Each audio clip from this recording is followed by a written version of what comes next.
By the way, this Brian McKeon at night, I enjoyed him. Good for you. Something goes on with the overnight because people just go nuts. Like this guy felt like he was going to lose his mind. It happens You to talked Sal. to yourself for 5 hours. Yeah, no, I understand. That's why you got a dog. I don't know how Tony did it so calmly for all those years. He had a lot of phone calls. That's how. Yeah. For real. I mean, Tony would talk to people all night long, and those calls would start as soon as he came on. Do you think he medicated himself to keep calm? No, he didn't medicate it. No, because he lost his mind. There were a couple of times he lost his mind. That is true, but it was rare. It was rare. It was kind of like you get to the tipping point and then you reset. It's kind of like me with you with the fraud. Right. It was like me with Craig with the seal thing. Right. You get to a certain point, you can't take it anymore. Right. You explode, then you reset. And then you're good. Then you start over again.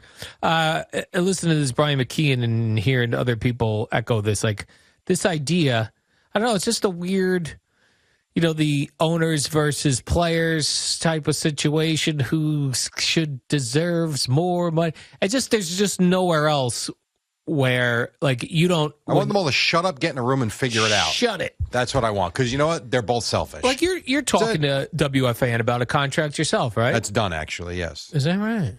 That is done. Signed, sealed, and delivered yesterday. Yes. Really? Mm-hmm. Give us the deets. No. I just gave him 2 years. Jerry, we get all the baseball players deets. Well, when you get Boomers and put his out there, then I'll tell you what mine are. Ooh, so you've got your signs. Now, when you went in there, did you go, what does WFAN make a year, and then look for a percentage of that? No. Of course you didn't. I didn't. That's why the whole thing to me... Stupid. I hate all of this. I really just wish they would get in a stupid room, figure it out, and let's go. And it's really not that difficult. Yeah. And I know they'll tell you it's not. It's not. They're both selfish. Now, yesterday they had an informal meeting. That only lasted an hour and a half. So exactly. They didn't wear suits? I mean, what made it informal? It's still a meeting. I think that it was a meeting, but I think the fact that there weren't parties there representing, like Max Scherzer wasn't there. Like you didn't have face-to-face to players and some, Hal Steinbrenner wasn't there. So it was just I think it was just the lawyers. The lawyers? I think so, yeah. Trying to hash out some more details. But the more you read, I'm fine. I mean, I don't know this for sure, but what I'm taking from all the tweets from the baseball people that are out there, you've got a major issue between the teams. Like, you've got the lower-rung teams that don't like the amount of money that's going to be spent. You got the higher-end teams that want more money spent. Like, they've got their own issues amongst the owners. And now, and you can hate Rob Manfred all you want. I'm not going to tell you not to, of course. I don't mind Rob Imagine his Manfred. job. He's got guys like Steve Cohen and Hal Steinbrenner, and then he's got, owners like the Pirates and the Marlins that don't want to spend money and just want to put money in their pie. Like, nothing's easy about this. It's not. Yeah. It's not. And then...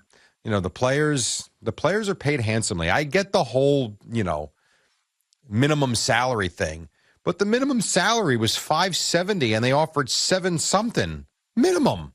And I know that's not the biggest issue, but that's one of the issues. Like, just come to a number and let's go. At least check that box and move on. And the fella screaming in the overnight, he kept saying the stadiums are full. They sell out every night. They don't. No, they don't. That's stupid. I don't know where he got that from. I wanted to go in there and debate him. Go look at a game in April. There might be 9,000 people there in a stadium that fits 50. Now, do they have games that put 50? Yes, of course they do. But that's the exception. That's not the rule. Right, and that's the Yankees. For sure. That's not the rest of the league. Right, the Yankees don't sell out every game. Right. Not at all.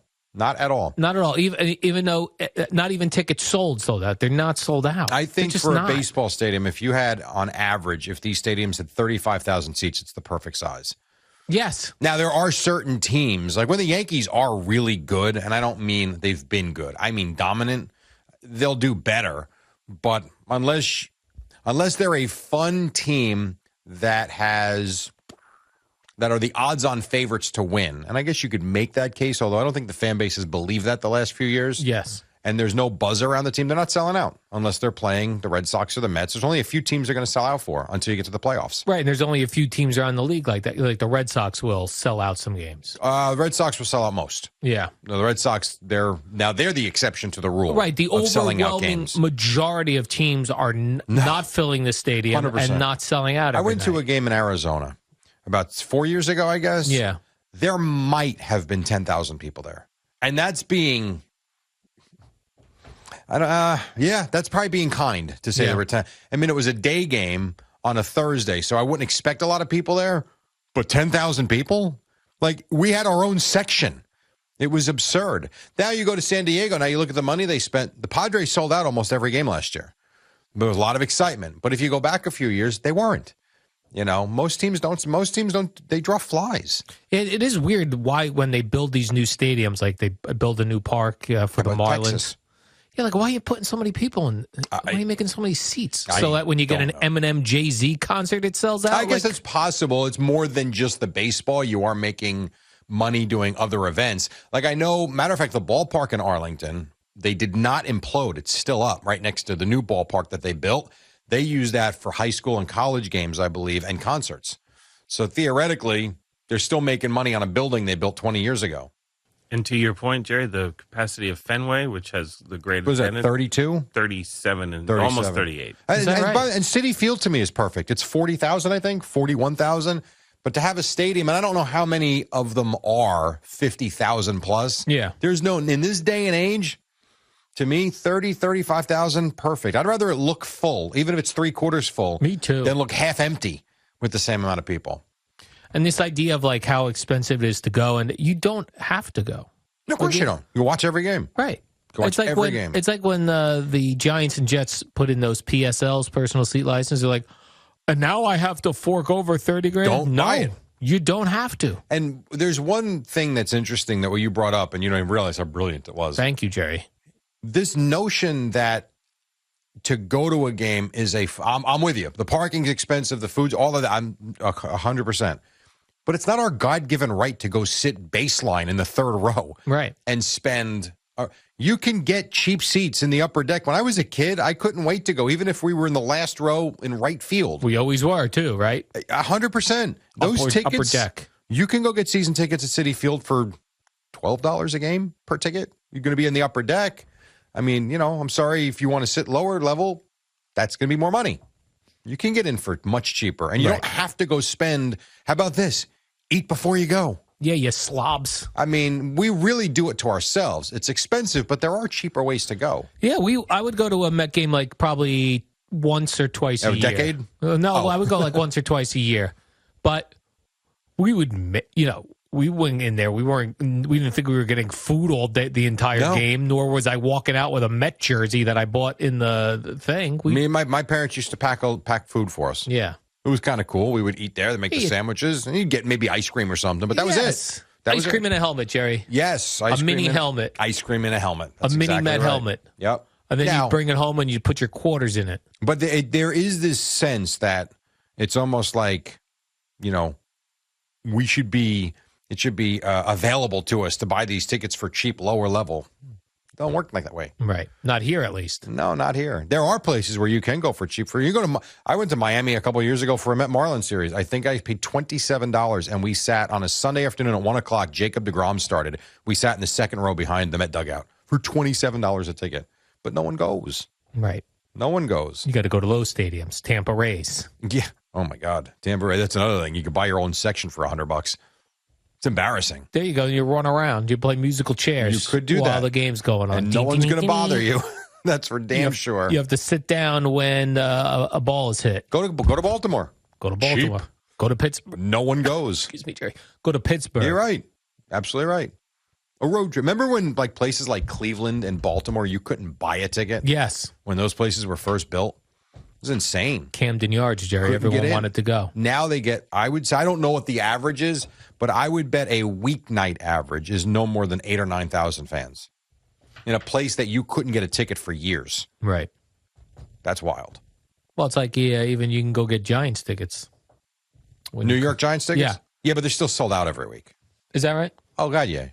Not season tickets, though. They sell individual. Season tickets are available, I believe. I don't think they're sold out on season tickets at MetLife Stadium. I don't think so anyway. Yeah. But the Jets and Giants sell out every week somehow, some way. Baseball teams aren't. Yeah. Pretty wild. How about this story I saw yesterday? This was on Awful Announcing, the blog. There was this guy, Jim Miller, who used to run ESPN many, many years ago, and he wrote a book about ESPN. He's a very popular guest on the podcast having to deal with sports media and ESPN and all stuff. He was on, I forget which podcast he was on now, but I was reading what was going on there. They were talking about Joe Buck to team him with Troy Aikman and the fact that he still is a link to Fox with a contract, that ESPN could make a trade for Joe Buck involving games. Really? Yeah. We were talking about this whole trade thing. I didn't think it would involve games, though. Yeah, like they could trade, like, I don't know, college packages or something for Joe Buck. That would be a bit much. It's so weird how the announcers are the big off-season moves right now. Right now they are.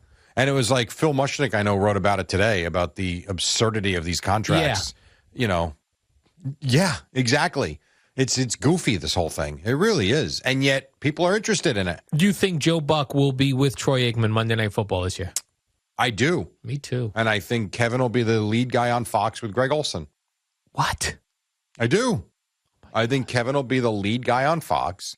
I like that. And they'll keep him with Greg Olson. I don't like that. Well, he was your number 2 guy. Now he's your number 1. Number 1. Number 1. Yeah, I think Burkhardt will be the guy. He'll be doing Super Bowls in a couple of years. Oh, my gosh, Jerry. The next time Fox has a Super Bowl. Jerry, this guy was like your roommate or something. He was, yes, in Detroit. Yeah. At the Super Bowl we covered in Detroit and in Miami the year after that. And now he's just living the life out there. He is doing quite well, posting pictures of L.A. I know. He's he wasn't California dreaming anymore. He's out there. He's doing well. And then I guess, too, if I'm Fox, I think you got to make him the lead baseball guy, too, to take over for Buck. What do you think he makes a year, Jerry?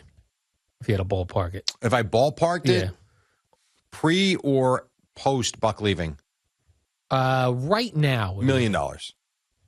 Joe Buck leaves. $3 million. Oh, my God. Maybe more. Really? Yeah. Well, because he's got all the leverage now. Right. And seeing all this money going around. Maybe more. Yeah, maybe $10 million a year. I don't know. Maybe NBC should trade for Kevin Burkhardt. They could do that. Swap. They could do that. Maybe CBS can trade Andrew Catalon for Kevin Burkhardt. There you go. Because you hate Andrew Catalon. I'm not even sure who Andrew Catalon is. Like if I saw a photo of him. He's a very good announcer. That's I know. People like him. He's very like him. Good. Eddie likes him. Yeah. I just like to tease him. I know you do, and you have been for years. Years and years and years now. I know. He's actually very good at what he does. Would you trade for him? Who? Andrew Catalano. I'm not trading any announcer. What? It's not listen. For a package of games. No, I wouldn't. I don't know what games ESPN has college football wise that they would that Fox would want as in a swap for Joe Buck. What does ESPN have, Eddie? The SEC package? Don't they have all of them, really? I mean, not the Big Ten, but don't they have... They have the Big 12, right? Don't they play all those? And they actually will air a certain number of Big Ten games. Oh, no, I know that, but I'm talking about the exclusive package of most of these games. The SEC CBS thing. Oh, that's right. That's right. I forgot about that. But that might be up. It was a bit. What I saw in this article, it was a big something. Big 12, probably, right? Big 12 would you say? Games. Or Big 10. Yeah, but probably a Big 12. All the big games. Yeah. Well, there you go. You want Joe Buck? We want your games. Yes. We want all of your programming. That is amazing. Really is. Gosh. Well, hey, good for them. Hey, good for them. This is the era to be a play-by-play broadcaster. I suppose it is. At least on TV, that is. Right, on TV. All right, let's take a quick break. You got to get in on that, Jerry. Yeah, I guess. You and Boomer. Let's get out there. I'll be your agent. I would love to do a game with Boomer once. Yes. Even if it was radio. Don't matter to me. That'd be perfect. That would be fun. That would be a lot of fun. Tell the Giants won a game next year. Carl Banks and Bob Popper's out. Well, I don't know if you can do that. You're in. That I don't know. You and Boomer. But maybe Compass Media Networks. Give me and Boomer a game. Right. Maybe Danny White's out one time. Well, it doesn't even have to be that because they do random NFL games. Oh, a rando. Yeah. All right. That would be kind of cool. We'll see. I would like that.